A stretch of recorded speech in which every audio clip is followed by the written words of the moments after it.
La négociation, c'est un mot qui évoque tout de suite l'opportunité, mais aussi pas mal de stress. Que ce soit pour un salaire, un contrat important, on sent cette pression de devoir trouver un accord. Et c'est souvent là qu'on fait des concessions qu'on regrette plus tard. Et s'il existait un moyen de reprendre le contrôle? On a tous connu cette sensation, n'est-ce pas? Ce moment où on se sent complètement coincé, le dos au mur. L'autre en face semble avoir toutes les cartes en main et nos options, elles fondent comme neige au soleil. La tension est palpable, chaque silence pèse une tonne. Et voilà le faux dilemme qui nous paralyse. On pense qu'il n'y a que deux issues, soit on cède sur des points super importants, soit on claque la porte et on repart avec rien. Mais voir les choses comme ça, c'est une impasse. Il y a une troisième voie, une stratégie qui transforme cette peur en véritable pouvoir. Bon, alors, entrons dans le vif du sujet. Cette fameuse arme secrète, elle s'appelle la BATNA. C'est un concept qui a l'air simple, mais qui est incroyablement puissant. Ça change complètement la dynamique d'une discussion. Fini de subir, on passe en mode pilotage. Alors, BATNA, c'est l'acronyme anglais pour Best Alternative to a Negotiated Agreement. En français, on pourrait dire MESOR, meilleure solution de remplacement. L'idée, qui nous vient de Harvard, est toute simple. Quelle est la meilleure chose à faire si, au final, on ne trouve pas d'accord? Mais attention, ce n'est pas un plan B qu'on improvise sur un coin de table, c'est une vraie stratégie, réfléchie, préparée bien en amont. Cette phrase, elle résume tout.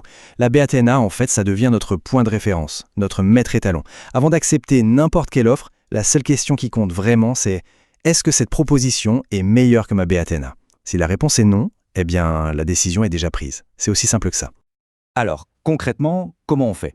Ce n'est pas de la magie, c'est une méthode, une approche structurée. Voyons ensemble les 4 étapes clés pour se construire une BATNA en béton et se donner cet avantage décisif. Le processus est super logique. D'abord, on se pose et on fait un brainstorming. On liste absolument tout ce qu'on pourrait faire si la négo échoue. Ensuite, on évalue chaque option, froidement. Laquelle est la plus rentable, la plus facile à mettre en place, la meilleure de toutes, la plus réaliste. Ça devient la bêta. Et l'étape finale, c'est de traduire ça en un chiffre concret, le fameux point de rupture. Ce point de rupture, ça porte un nom, la valeur de réserve.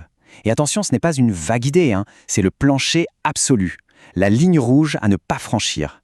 Si une offre passe en dessous de ce seuil, elle devient mathématiquement moins intéressante que la BATN. Il faut donc avoir la discipline de dire non. Allez, on passe à la vitesse supérieure. Parce que connaître ses propres limites, c'est la base. Mais la vraie maîtrise, le coup de génie, c'est de comprendre tout le terrain de jeu, y compris les limites de l'autre partie. C'est là que la préparation prend une toute autre dimension. Il faut essayer de se mettre dans la tête de son interlocuteur. Quels sont ses besoins, ses contraintes, quelles sont ses autres options à lui. En faisant cette petite enquête, on peut commencer à anticiper ses réactions et surtout à identifier une zone où un compromis serait possible. En fait, chaque partie arrive à la table avec une sorte de fourchette en tête. D'un côté, il y a le résultat de rêve, le prix idéal, et de l'autre, le minimum acceptable avant de se lever et de partir. Toute la négociation, finalement, c'est l'art de faire en sorte que ces deux fourchettes se croisent. Et ce croisement, c'est ce qu'on appelle la zone d'accord possible. C'est cet intervalle où un accord est bon pour tout le monde. Regardez cet exemple. Le vendeur ne veut absolument pas descendre sous 9 000 €. De son côté, l'acheteur ne montera pas au-dessus de 10 500. Bingo, n'importe quel chiffre entre 9 000 et 10 500 est une victoire pour les deux camps. Tout l'art, c'est de naviguer dans cet espace. Toute cette préparation, tout ce travail en amont, ça nous amène à une chose essentielle, la confiance. La confiance de savoir qu'on n'est pas obligé d'accepter une mauvaise proposition. Ce pouvoir de dire non, merci et de se retirer, ça change complètement la posture à la table de négociation. Pour bien voir comment ça marche en pratique, prenons une situation que tout le monde connaît. Le classique, c'est trop cher. Voilà, la phrase type, la proposition est top, la solution est parfaite, mais le budget coince. La question à 1 million, on fait quoi? Sans préparation, le réflexe quasi pavlovien, c'est de paniquer un peu et de proposer une remise. C'est une erreur. Non seulement ça attaque directement la marge, mais en plus ça envoie un message terrible, que le prix de départ était gonflé. C'est le début d'un cercle vicieux. Mais le négociateur qui a fait ses devoirs, lui, a anticipé ce coup.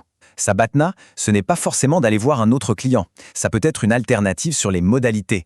Au lieu de baisser le prix, il va proposer d'échelonner les paiements. Le montant total reste le même, la valeur de l'offre est intacte et le problème de trésorerie du client est résolu. C'est ça la négociation créative. Et c'est la BATNA qui la rend possible. Donc en résumé, ce qu'il faut retenir, c'est que préparer sa BATNA, c'est investir dans sa propre tranquillité d'esprit et dans sa performance. C'est se donner les moyens de défendre la valeur de son travail, de ne pas céder à la pression du moment et surtout de trouver des solutions intelligentes où tout le monde est gagnant. On passe d'une négociation qu'on subit à une négociation qu'on maîtrise. Alors voilà, la prochaine fois qu'une discussion à fort enjeu se profile, la première question à se poser n'est pas seulement « qu'est-ce que je veux obtenir ?», c'est surtout « et si je ne l'obtiens pas, je fais quoi ?» La réponse à cette question, c'est peut-être bien la clé de tout.